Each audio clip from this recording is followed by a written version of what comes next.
तो आज हम संविधान के उस हिस्से में गोता लगा रहे हैं जो ये बताता है कि हम भारत के लोग में आखिर ये लोग हैं कौन। हमारे सामने भारतीय संविधान के नागरिकता से जुड़े अनुच्छेद हैं 5 से 11 तक।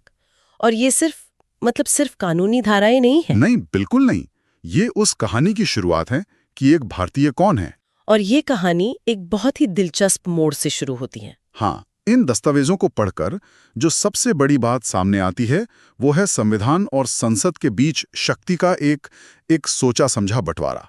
ऐसा लगता है कि संविधान ने बस एक शुरुआती तस्वीर खींची और फिर भविष्य में रंग भरने का काम पूरी तरह से संसद पर छोड़ दिया। बिल्कुल। तो आज हमारी पड़ताल का मकसद यही समझना है कि 26 जनवरी 1950 की उस सुबह जब भारत एक गणतंत्र बना तो वो कौन लोग थे जिन्हें भारत का नागरिक होने का हक मिला, और भविष्य के लिए दरवाजे कैसे खोले गए या बंद किए गए।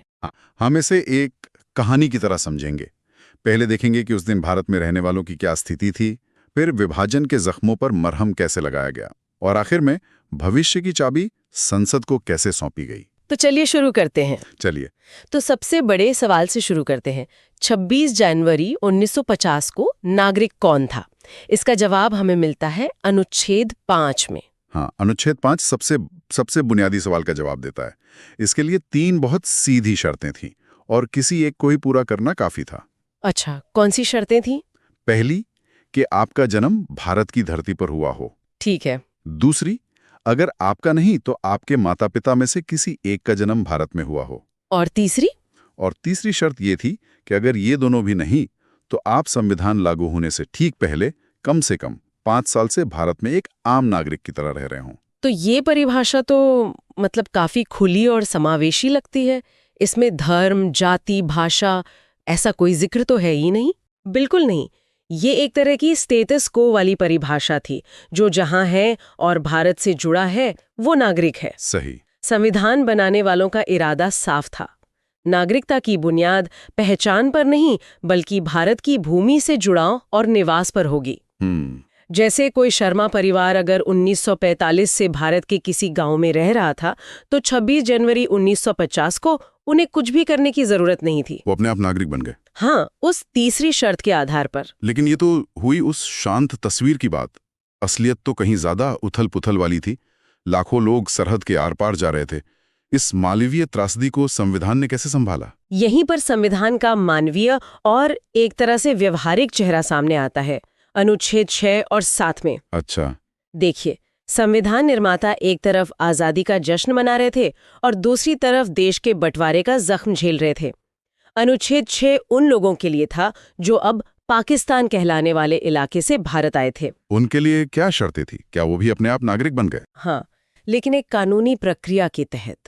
पहली शर्त थी कि उनका या उनके माता पिता या दादा दादी का जन्म अविभाजित भारत में हुआ हो। लेकिन इसके साथ एक तारीख बहुत अहम हो जाती है, 19 जुलाई 1948। 19 जुलाई 1948। इस तारीख की क्या खासियत थी? देखिए, विभाजन के बाद लोगों का आना जाना बहुत बेतरतीब था। तो सरकार ने इसे व्यवस्थित करने के लिए एक परमिट सिस्टम शुरू किया और 19 जुलाई 1948 वो तारीख थी जब ये सिस्टम लागू हुआ। तो इसे कानूनी कट ऑफ बना दिया गया। बिल्कुल। जो लोग इस तारीख से पहले भारत आ गए थे और यहीं रह रहे थे उन्हें नागरिक मान लिया गया।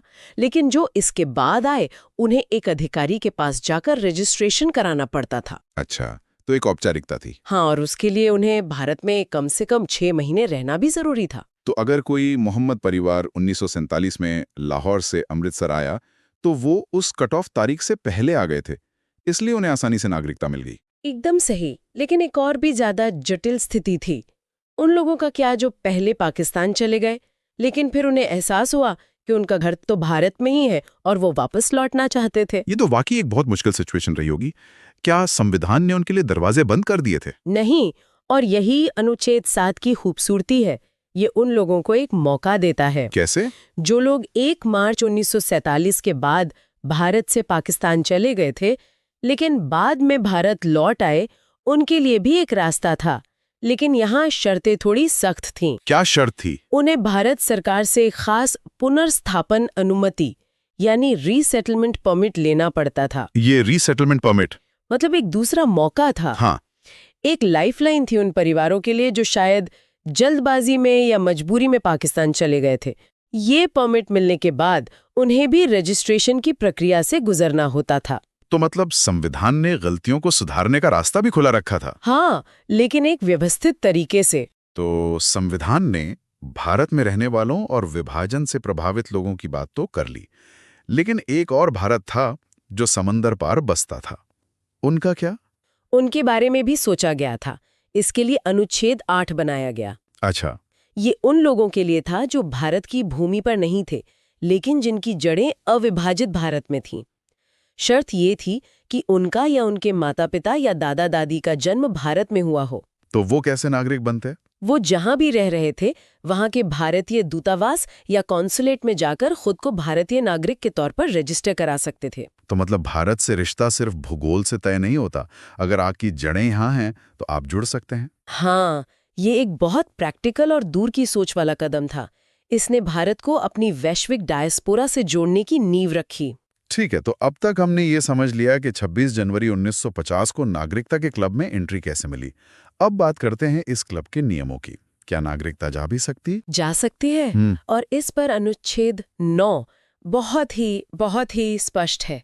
ये एक ऐसा सिद्धांत स्थापित करता है जो आज भी भारतीय नागरिकता कानून की रीढ़ है। और वो क्या है? No dual citizenship. भारत की नागरिकता की एक खास बात रही है, आप एक ही नाव में सवारी कर सकते हैं। मतलब अगर आपने किसी और देश की नागरिकता अपनाई तो आपकी भारतीय नागरिकता अपने आप खत्म? तुरंत, अपने आप खत्म।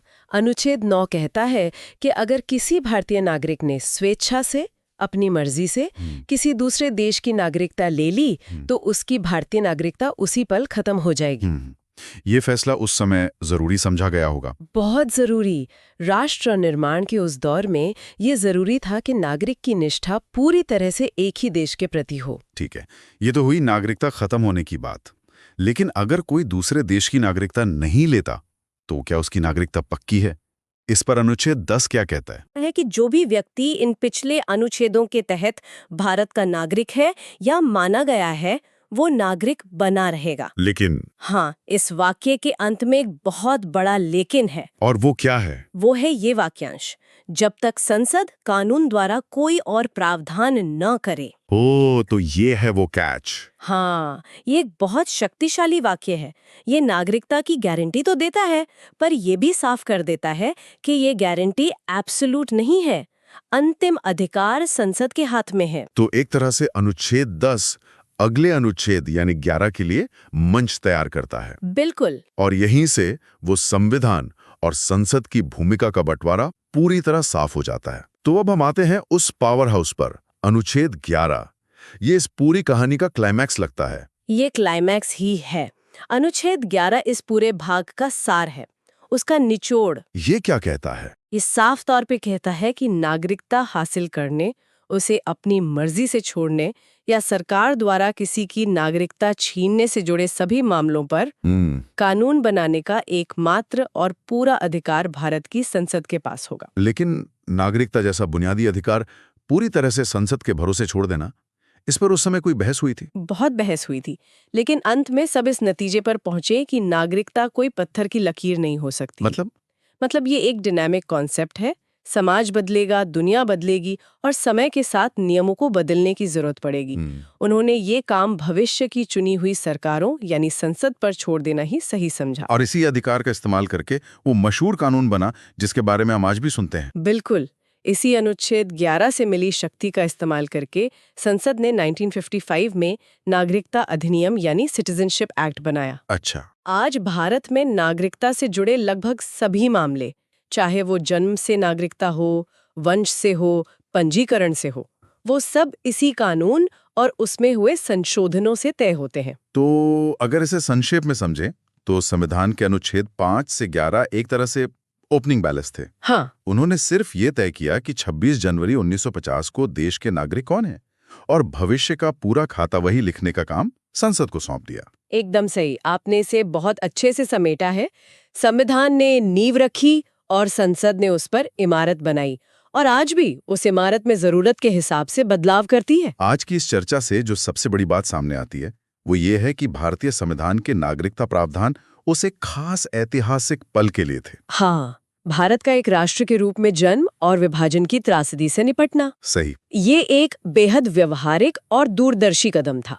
संविधान निर्माताओं ने उस समय की जटिल समस्याओं को हल किया और साथ ही भविष्य के लिए एक लचीला रास्ता भी बना दिया।